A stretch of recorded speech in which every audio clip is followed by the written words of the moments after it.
Selamat pagi, salam sehat buat kita semua. Perkenalkan, nama saya Riana Akwilawati Tumanggar dengan NPM 19151000443. Saya dari kampus Universitas Pembangunan Pancabudi. Pada kesempatan kali ini, saya akan membawakan materi tentang metodologi penelitian, yang dimana mata kuliah ini diampu oleh Ibu Triwulandari SE MAK. Berikut penjelasannya. Pada bab pertama, di sini akan menjelaskan tentang teori dan penelitian. Yang A, pengertian teori. Teori adalah sekumpulan ide, pengetahuan tentang sesuatu hal dan konsep-konsep yang terorganisasi dan saling terkait satu dengan yang lainnya, yang dimana membentuk pengetahuan bagaimana sebuah fenomena itu terjadi. Dalam dunia akademik, sering ditemui istilah teori, konsep, dan asumsi. Dengan mengacu pada pengertian tersebut, maka konsep merupakan bangunan-bangunan yang membentuk teori tersebut. Jika teori merupakan skenario terjadinya sebuah fenomena, maka konsep merupakan benda-benda yang terlibat dalam skenario tersebut. Sedangkan asumsi adalah suatu kondisi yang harus terpenuhi untuk berlakunya sebuah teori.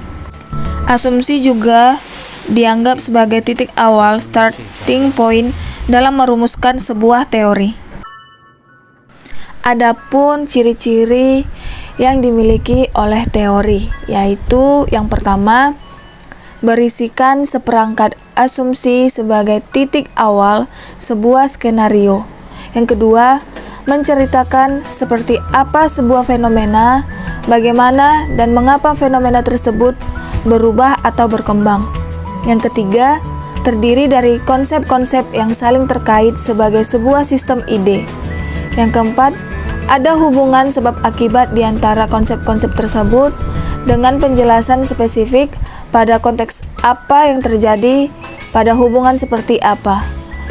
Yang berikutnya, mencerminkan konsistensi logika berpikir. Selanjutnya, memungkinkan untuk diuji dan dimodifikasi melalui observasi. Selanjutnya, bagaimana teori berkembang? Teori akan terus berkembang dan disempurnakan sesuai dengan pengenalan yang makin baik terhadap dunia nyata melalui berbagai penelitian yang dilakukan.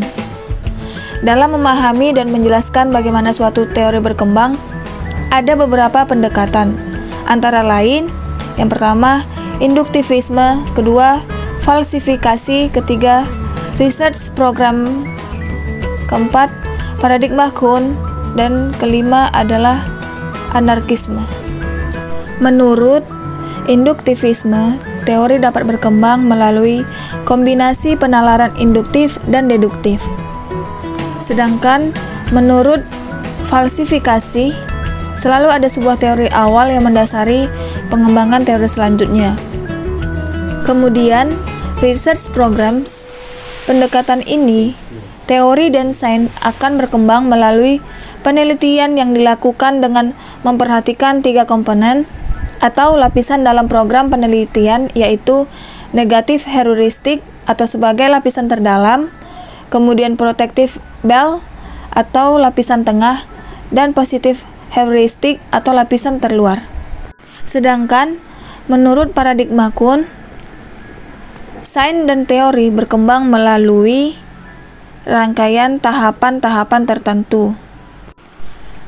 Menurut teori anarki atau anarkisme, sains dan teori dapat berkembang dengan cara apa saja dengan karakteristiknya masing-masing yang khas dan berbeda-beda sesuai karakteristik dari suatu sains atau teori. Jadi, pendekatan-pendekatan tersebut merupakan sebagai teori tentang teori yang dimana skenario tersebut terbentuk dari skenario itu sendiri. Setelah pengertian teori, kemudian kita akan masuk ke pengertian penelitian. Penelitian adalah usaha manusia yang dilakukan untuk mencari jawaban atas suatu keingintahuan. Penelitian dapat dibedakan menjadi dua, yaitu penelitian ilmiah dan non-ilmiah.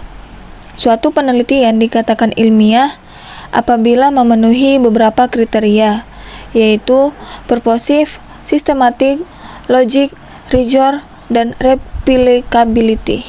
Berdasarkan tujuannya, penelitian dapat dibedakan menjadi 4, yaitu exploratory, descriptive, explanatory, dan experimental research. Dari dimensi manfaat, penelitian dapat dibedakan menjadi 2, yaitu basic research atau penelitian dasar dan applied research atau penelitian terapan. Dari dimensi sumber data, penelitian dapat dibedakan menjadi 2, yaitu library research atau penelitian pustaka dan field research atau penelitian lapangan. Berdasarkan dimensi waktu, penelitian dapat dibedakan menjadi 2 kelompok utama, yaitu cross-sectional dan longitudinal. Selanjutnya, masuk ke bab 2 mengenai etika dalam penelitian. Materi yang pertama, konflik kepentingan dalam penelitian. Di dalam materi ini, etika memberikan batasan tentang apa yang boleh dan tidak boleh dilakukan, kemudian apa yang dianggap bermoral dan tidak. Dalam penelitian, ada berbagai dilema yang muncul yang mana pengelolaannya mungkin tidak diatur secara khusus oleh hukum formal sebuah negara. Dilema tersebut berupa konflik antara pengembangan sains, kepentingan pribadi, peneliti, hak-hak dari objek yang diteliti atau pelaku serta partisipan, dan kepentingan masyarakat luas. Sanksi yang timbul atas tindakan yang tidak etis dapat bervariasi, mulai dari sanksi formal yang diterapkan oleh institusi yang bersangkutan. Semisal di dalam universitas, sanksi yang dapat itu berupa skorsing, pengguguran nilai, atau dikeluarkan dari universitas tersebut, sampai dengan sanksi moral oleh masyarakat yang dampaknya akan dirasakan oleh peneliti yang bersangkutan. Norma-norma yang berlaku dalam sebuah masyarakat ilmiah yang dewasa akan sangat menjunjung tinggi kejujuran dan keterbukaan. Materi kedua yaitu etika dan hukum formal.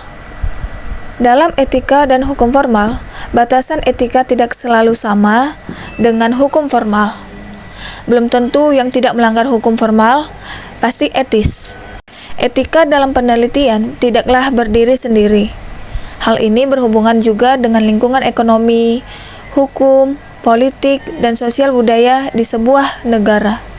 Ada beberapa hal yang perlu diperhatikan oleh seorang peneliti, yaitu plagiarisme, kejujuran dalam penelitian, perlindungan terhadap identitas pribadi dari pelaku objek penelitian, akses ke objek penelitian, independensi peneliti, pelecehan terhadap pelaku objek penelitian, informasi yang dimiliki pelaku objek penelitian tentang konsekuensi penelitian yang dilakukan. Bab selanjutnya yaitu bab 3 dengan judul berbagai pendekatan dalam penelitian. Ada 2 pendekatan dalam penelitian ilmiah. Secara umum, dapat dikatakan ada 2 pendekatan dalam penelitian ilmiah, yaitu pendekatan positif atau kuantitatif dan alternatif atau kualitatif. Kedua pendekatan tersebut memiliki filosofi berpikir yang berbeda tentang ontologi atau nature of reality, kemudian epistemologi atau nature of knowledge, dan terakhir asumsi sifat manusia. Yang dikatakan pendekatan positif yaitu adalah pendekatan yang menekankan pada kombinasi antara logika deduktif dan penggunaan alat-alat kuantitatif dalam menginterpretasikan suatu fenomena secara objektif. Kedua, pendekatan alternatif. Pendekatan alternatif mempercayai bahwa penelitian terhadap fenomena sosial tidak dapat mengadopsi begitu saja pendekatan pada penelitian ilmu pasti. Secara umum, pendekatan tersebut dibahas di dalam pendekatan interpretif dan kritikal. Pendekatan interpretif merupakan pemahaman atas suatu fenomena sosial dapat diperoleh dengan mempelajari suatu teks secara mendetail, di mana teks di sini dapat diartikan sebagai suatu perbicaraan, tulisan, atau gambar. Sedangkan pendekatan kritikal merupakan pendekatan yang lebih bertujuan untuk memperjuangkan suatu ide dari peneliti untuk membawa perubahan substansial pada masyarakat. Perbedaannya dengan interpretif adalah bahwa dalam pendekatan kritikal merupakan sah untuk melengkapi data lapangan dengan nilai-nilai dan keyakinan pribadi peneliti dalam menyimpulkan sesuatu dengan tujuan untuk mengubah keyakinan dan cara pandang pembacanya. Kemudian, aspek-aspek kunci pembanding antara positif, interpretif, dan kritikal. Ada beberapa aspek kunci yang dapat digunakan untuk membedakan secara ringkas ketiga pendekatan di atas, yaitu alasan melakukan penelitian, kemudian asumsi tentang sifat dari realitas sosial, kemudian asumsi tentang sifat manusia, kemudian sifat dari teori yang dihasilkan, penjelasan yang dianggap baik, bukti yang dianggap baik, jenis penalaran utama dalam melaksanakan penelitian, nilai-nilai pribadi para pelaku, dan metode penelitian yang digunakan. Pendekatan kuantitatif dan kualitatif tidak jarang bersifat saling melengkapi, dan suatu sains baru dapat berkembang dan disempurnakan apabila teori-teori yang ada disempurnakan melalui penelitian dengan menggunakan berbagai pendekatan yang ada. Dengan demikian, pemisahan yang kaku antara penelitian kuantitatif dan kualitatif sebenarnya juga problematis.